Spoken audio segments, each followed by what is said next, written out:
News network और मैं हूं आपके साथ प्रगति ठाकुर। बिहार में खरमास के खत्म होते ही महाखेला शुरू हो गया है। आपको बता दें कि हर बार आसानी से पलटा पलटी का खेल खेलने वाले नीतीश कुमार अमित शाह की जाल में बुरी तरीके से फंस गए हैं और शाह ने इस बार ऐसा दांव चला है कि अगर नीतीश कुमार नहीं पलटे तो जेडीयू पूरी तरीके से खत्म हो जाएगी। तो फिलहाल क्या है पूरा मामला आपको बताएंगे। साथ ही साथ चिराग पासवान और जीतन राम मांझी ने शाह के इशारे पर कैसे नीतीश कुमार को ठिकाने लगा दिया है उस पर भी आएंगे और नीतीश कुमार ने शीट शेयरिंग के फॉर्मूले को लेकर कैसे पेच फंसा दिया है इस पर भी चर्चा करेंगे। हमारे साथ प्रियंका जी मौजूद है, उनसे बातचीत करते हैं। तो फिलहाल प्रियंका जी आपसे ये जानना चाहेंगे कि चिराग पासवान ने नीतीश कुमार के नेताओं को अपनी ओर झटक लिया है, तो उसके बाद अगर हम देखें तो सिवान में जो कुछ भी हुआ उसके बाद बिहार में बवाल खड़ा हो गया, तो क्या कुछ पूरा मामला है और इस पर क्या अपडेट निकल कर सामने आया? चिराग पासवान अपना अलग ही खेल कर रहे हैं प्रगति। जब से खरमास हुआ है उसके बाद से चिराग पासवान छाए हुए हैं और नीतीश कुमार टेंशन में दिखाई दे रहे हैं। खरमास के दिन आप जानती हैं जिस तरीके से मकर संक्रांति के दिन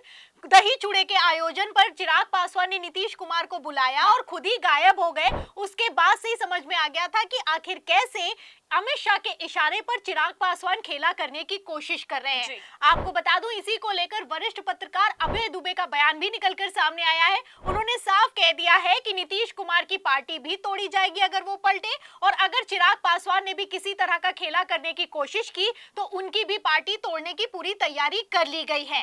अब ऐसे में आप देख सकती हैं कि कैसे नीतीश कुमार से चिराग पासवान लगातार दूरी बनाते हुए नजर आ रहे हैं। पहले तो एनडीए की जब बैठक हुई थी तो उसमें चिराग पासवान नहीं शामिल हुए। उसके बाद गजब तो तब हो गया जब चिराग पासवान ने अपने दफ्तर पर दही चूड़ा के आयोजन में बुलाया और खुद ही गायब हो गए।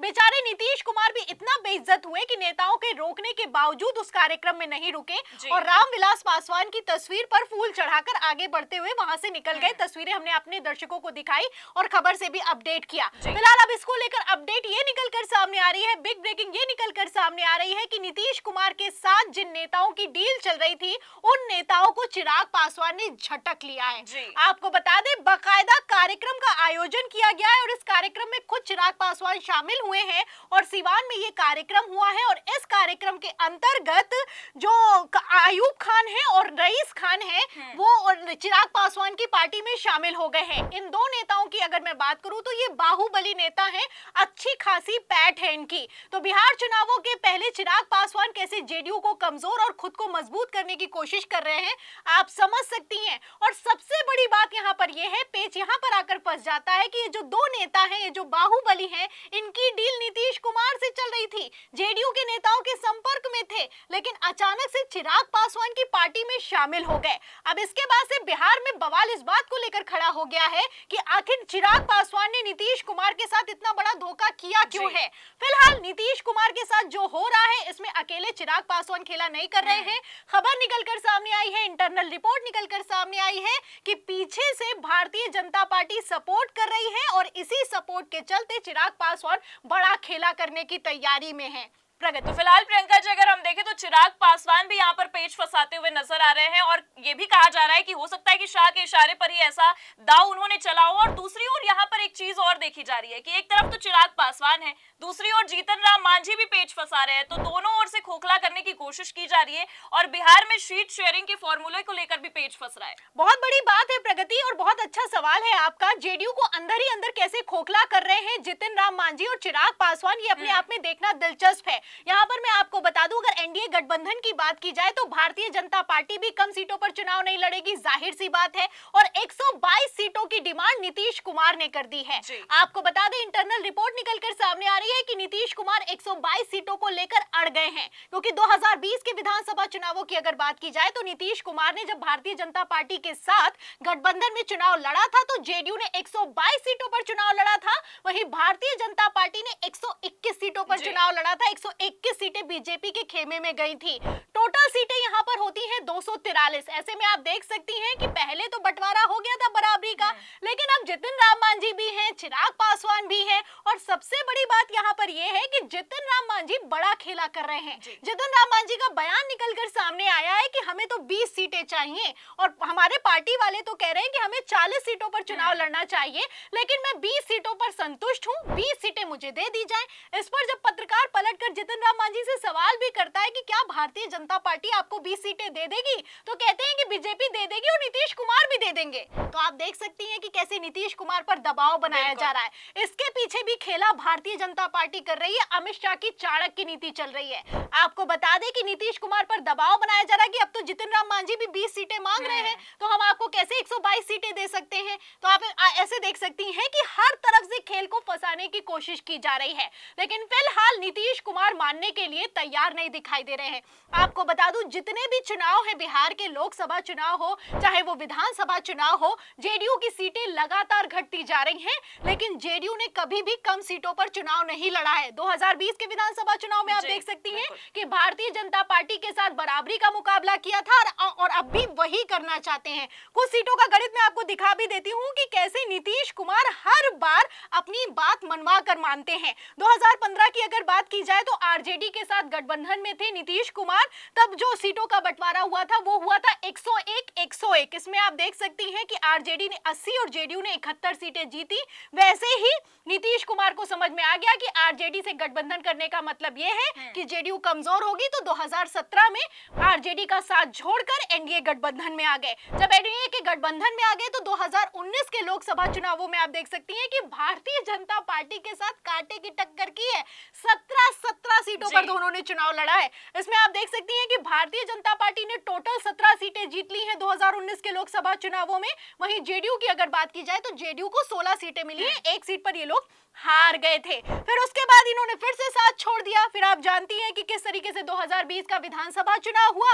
2020 का विधानसभा चुनावों का सीटों का गणित मैं आपको बता चुकी हूं, और उसके बाद 2024 के लोकसभा चुनावों के नतीजे सबके सामने हैं। और अब तो नीतीश कुमार और भी ज्यादा मजबूत इसलिए खुद को महसूस कर रहे हैं क्योंकि भारतीय जनता पार्टी अल्पमत में है और नीतीश कुमार के पास 12 सांसद हैं। ऐसे में वो 12 सांसदों वाली स्थिति में कतई झुकने के लिए नहीं तैयार होंगे। जब बीजेपी के पास बहुमत था तब बिहार में नीतीश कुमार नहीं झुके थे।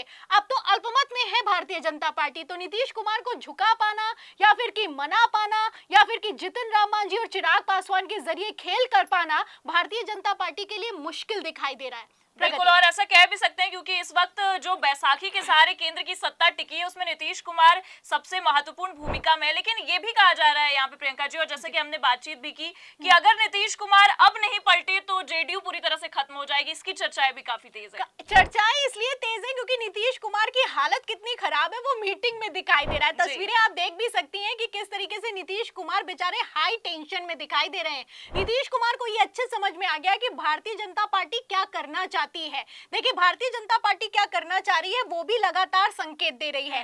एक तरफ नीतीश कुमार जहां पलटा पलटी के खेल के संकेत दे रहे हैं, वहीं भारतीय जनता पार्टी भी अलर्ट मोड पर है।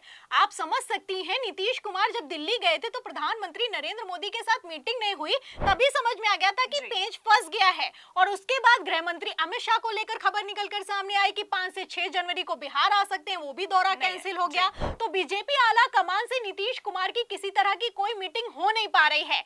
ऐसे में वो इस चीज को लेकर अश्योर नहीं हो पा रहे हैं कि उनकी मुख्यमंत्री की कुर्सी बरकरार रहेगी कि नहीं रहेगी, क्योंकि गृह मंत्री अमित शाह ने पहले ही कह दिया है कि हमारे यहाँ तो संसदीय दल की बैठक होती है, उसमें तय होता है कि किसे मुख्यमंत्री बनाया जाएगा। अब इसी पर नीतीश कुमार बेचारे टेंशन में आ गए हैं। नीतीश कुमार कुर्सी बचाएं कि अपनी पार्टी बचाएं, वो बेचारे यही नहीं समझ पा रहे हैं। क्योंकि अगर जेडीयू की बात की जाए तो जेडीयू के नेता ललन सिंह से लेकर संजय झा तक गृह मंत्री अमित शाह के संपर्क में हैं। और मैं आपको बता दूं, यहाँ पर मैं दैनिक भास्कर के वरिष्ठ पत्रकार है केपी मलिक, उनसे बातचीत की है तो उन्होंने बातचीत के दौरान ये खुलासा भी किया है कि जेडीयू के कम से कम जो जितने 12 सांसद हैं उसमें कम से कम 9 सांसद भारतीय जनता पार्टी ने अपनी तरफ कर लिए हैं। ऐसे में साफ दिखाई दे रहा है कि बेचारे नीतीश कुमार ना घर के रहे ना घाट की स्थिति में फंस चुके हैं। प्रगति, तो फिलहाल प्रियंका जी कह सकते हैं कि खेला तो नीतीश कुमार करने वाले थे, लेकिन खरमास के बाद महाखेला उन्हीं के साथ होता हुआ नजर आ रहा है। तो जिस तरह की तस्वीरें सामने आ रही हैं उसको लेकर आपने जो